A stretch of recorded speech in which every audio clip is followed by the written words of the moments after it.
Tirreno Adriatico s'est achevé hier par la victoire au sprint de Jasper Philipsen, son deuxième succès sur cette édition de la course des deux mers. Mais comment le Belge a-t-il assis sa supériorité? Dans la boule, on vous explique ce sprint royal à San Benedetto del Tronto. Après la flamme rouge, plusieurs courbes sinueuses, la chaussée se rétrécit avant la longue dernière ligne droite de 800 mètres et sous l'impulsion de Mathieu van der Poel, le peloton s'étire.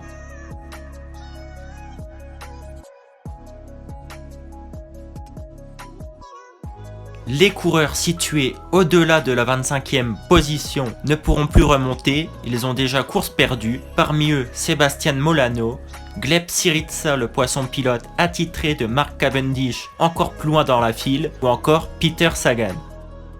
À 700 mètres de l'arrivée, alors qu'on attaque la dernière ligne droite, Filippo Ganna s'écarte. L'Italien était en deuxième position dans la roue de Mathieu van der Poel, mais on ne sait pas ce qu'il faisait là, s'il cherchait à protéger un Tao Gegenhardt n'étant pas dans sa roue, ou s'il aurait tenté le coup du kilomètre sans le tempo du Néerlandais. Mathieu van der Poel se retourne et se rend compte que Jasper Philipsen suit, son sprinter belge est en troisième position, MVDP peut poursuivre son travail.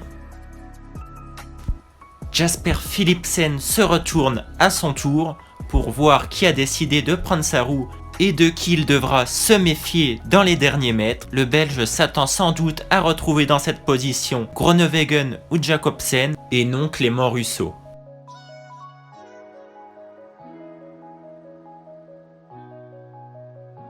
À 600 mètres de l'arrivée, Mathieu van der Poel accélère et accomplit la dernière partie de son rôle de poisson pilote. Derrière, Jasper Philipsen a peur de se faire enfermer sur sa droite par les trains qui remontent, ceux de Cofidis et de Bike Exchange. Le Belge décide de se caler dans la roue de Simone Consoni, lui-même emmené par Davide Cimolai.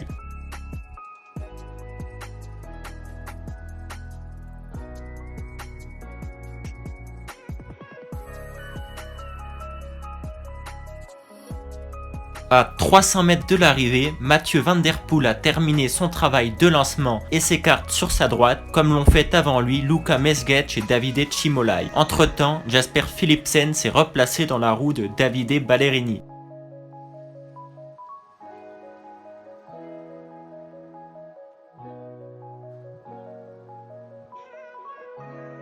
À 100 mètres de l'arrivée, Davide Ballerini coupe son effort et jette un coup d'œil sur sa droite, mais il est déjà trop tard. L'Italien se rend compte qu'il n'a pas lancé le bon sprinter. C'était Jasper Philipsen dans sa roue et non son sprinter Fabio Jacobsen, pas parmi les premiers, mais autour de la 15e place. À 25 mètres de l'arrivée, on se dit que Dylan Groenewegen, remonté au niveau du pédalier de Jasper Philipsen, peut prendre le dessus sur le Belge, mais il lancera rien. Philipsen ne craquera pas et enlèvera son deuxième succès.